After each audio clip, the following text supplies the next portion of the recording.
Well, we're very excited that Bitcoin now is in the ETF wrapper and therefore very accessible at very low prices. What we do have, and there was speculation beforehand, will this be a sell on the news? We said yes, and then we were hearing that so much that we thought, well, maybe not. Well, it turns out that FTX is, I guess it's nearly $1 billion in GBTC, has been sold as this Bitcoin, as the Bitcoin ETF has come out. And I think that's been part of the pressure. I do think there's sell on the news because I think some people expected it to hold a little more than it has. But this has not disturbed our point of view at all. American investor and founder, CEO, and CIO of ARK Invest, Cathie Wood, remains a positive outlook on Bitcoin despite recent reports of significant price decline. After thorough research, it seems that Cathie Wood's viewpoint about Bitcoin is likely accurate, which we will discuss in this video. Billions of dollars in Bitcoin have been pulled out of Grayscale Spot ETF or GBTC since the investment product started trading. FTX accounted for much of these outflows after the exchange's liquidators sold 22 million shares worth nearly $1 billion, taking FTX's GBTC ownership down to zero. The result is this ongoing selling pressure that Cathie Wood mentioned in her interview on CNBC television. As she mentioned, this selling pressure results from the increased supply of GBTC shares, which are tied to the underlying Bitcoin held by Grayscale. As more shares are sold, it can lead to a temporary imbalance between supply and demand, putting downward pressure on the price of GBTC and, consequently, on the broader Bitcoin market.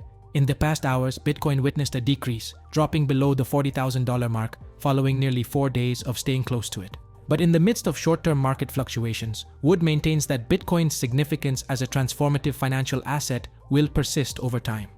Wood is renowned for her ambitious price predictions. Back in 2018, she notably forecasted Tesla's pre-split price to reach $4,000, marking a remarkable 1,000% gain, and her prediction proved accurate. Currently, Wood is making waves among Bitcoin enthusiasts with her bold price target for the primary cryptocurrency. In her long-term perspective, she foresees a base case of Bitcoin reaching $640,000 by 2030 and projects a potential price of $1.5 million in a bullish scenario. Expressing optimism about a potential positive shift in the crypto market's outlook, the Cathie Wood firm boosted its investments in ARK21 Shares Spot Bitcoin ETF while divesting from ProShares Bitcoin Strategy ETF. Let us now look at some clips as Cathie Wood discusses Bitcoin's unique attributes that make it superior to traditional financial assets. In an interview with Tony Edward, she also expresses her skepticism about the widespread adoption of central bank digital currencies in the United States. I think when people put something in their portfolio, they're apt to watch it a little more closely and maybe seek out a little bit more education, even if their advisors have put them in. And certainly the advisors have to educate themselves. So I think once more and more people educate themselves and understand what this is, it's a technology, yes, and it's a monetary system, then I think they're going to understand why it's taking off in emerging markets and why everyone should have a little bit of an insurance policy called Bitcoin. And last year, the regional bank crisis was a great case in point. I think many people were shocked as regional banks, the KRE, the regional bank index, was imploding. Bitcoin took off. It went up 40 to 50%. And it was the first time that traditional investors, many more, took note. Wait a minute, why did it do that? This is supposed to be a risk-on asset. It's supposed to be very volatile and highly correlated with risky assets. What just happened? And what they learned there was that, hey, it's a risk-off asset too. Why? Because there's no counterparty risk like there is in our banking system. You're not going to be held hostage like you were in 08, 09, wondering if your bank was going to survive or you'd get any more than 250,000, the guarantee, the FDIC guarantee out of your bank. So this doesn't happen with Bitcoin. Education. Wow. How many risk off and risk on assets are there? So I think the more people come in, the more they'll be comparing and contrasting what this is to what we have in the traditional financial world. And guess what? This is better. This is better. And it is why emerging markets talk about needing an insurance policy in hyperinflating economies. It's an insurance policy against counterparty risk, inflation, and deflation. It's amazing. I think maybe Bitcoin and the dollar and maybe another currency start to dominate. We'll see. That's sort of been the history. And as far as CBDCs, it's very interesting. In the United States, I definitely don't think that's going to happen because this is a states' rights issue. And I know in the state of Florida, where we are, we moved ARC here 2 years ago. In the state of Florida, Governor Ron DeSantis has said a CBDC would not be welcome. All that would mean is government surveillance, invasion of personal privacy, like in China. And so if it's not going to work in Florida, it's probably not going to work. You won't get all 50 states. That would be a big problem, right? And I don't think it would work I think the politics would basically prevent its becoming ubiquitous in the United States. After falling nearly 6% in the last 7 days, dipping below the $40,000 mark for the first time this year, Bitcoin has recovered slightly today. As of making this video, the price of Bitcoin is hovering around $39,000 to $40,000. A relative strength index from CryptoFX Street suggests that a downtrend could persist as it's in the bearish zone below 50.0. But looking at overall market signals and a strong bullish sign, there's a chance for a reversal. If Bitcoin can hold above $40,000, it might gather enough strength to go back to $42,000. This aligns with the 50-day exponential moving average, and if it turns into support, it could disprove the bearish outlook. It's also important to note that Bitcoin miners have a strong impact on the market, just as the whales do. When Bitcoin prices are low, miners usually gather more, and when they see a chance to make a profit, they sell. This affects whether there's a rise or fall in prices.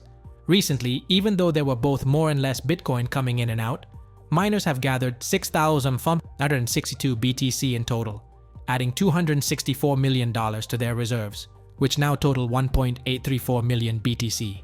This is good news for Bitcoin because it suggests the possibility of its price going up. That said, Cathie Wood has high hopes for Bitcoin and even believes that we are entering the start of the next industrial revolution, marked by the emergence of several general-purpose technology platforms. We will now bring you more clips of Cathie Wood as she explains her take regarding the matter. While interacting with our content, we invite you to show your support by liking, sharing, and subscribing to our channel. Don't forget to turn on notifications to stay informed about our educational videos. Join the conversation by leaving your comments below, as your engagement not only boosts the YouTube algorithm, but also contributes significantly to the growth of our channel. Thank you for your support, and we hope you find the video enjoyable.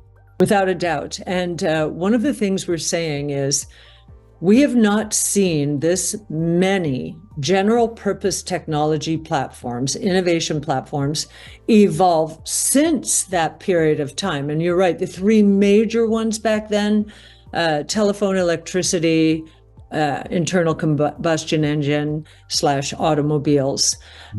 Those were three platforms. Today we have 5, and 14 different technologies are involved in them. So there are subsets of technologies. And so what we believe we're moving into is a period of super exponential growth. So if you look at the period from the early 1900s to today, the average growth rate of the global economy, real GDP, including China, has been 3% on average. Now, if you go back and you look at past periods of technological breakthroughs, the steam engine and so forth, each time growth rates in the global economy jumped. I think we got from 0.6% to 3%. That was the jump to get us to that 3% for the last 100 and some odd years. If we're right these 5 platforms will create a boom in productivity, a magnificent wealth generation opportunities, and could take GDP growth up to 6, 7, 8%. Nobody believes that now. They think we're crazy when we say it, but we are putting the building blocks together, of these platforms now that they are moving into prime time, each one having their own S-curve. So AI and Bitcoin, we did a Bitcoin brainstorm. It was our second Bitcoin brainstorm with, I don't know if you know Rod at Bitcoin Park in Nashville, Tennessee. And it was the convergence of Bitcoin and artificial intelligence. Because of convergences like that, we think that these S-curves are feeding each other and will get us to those growth rates. The recent selling pressure on Bitcoin, linked to FTX's actions in the grayscale spot ETF, brings to light the intricate dynamics affecting the market. While the short-term trends may show volatility, the resilience of Bitcoin as an asset is a key factor that Cathie Wood emphasizes. If history repeats itself, the potential for a recovery is strong, and Bitcoin price could climb back. Now, we turn the discussion to you, our valued viewers. What are your thoughts on Cathie Wood's predictions for Bitcoin's future? Do you share her optimism, or do you have different insights? Drop your comments below and let's continue this conversation. Don't forget to like, share, and subscribe for more updates on the ever-evolving world of cryptocurrencies. Until next time, stay informed and stay crypto savvy.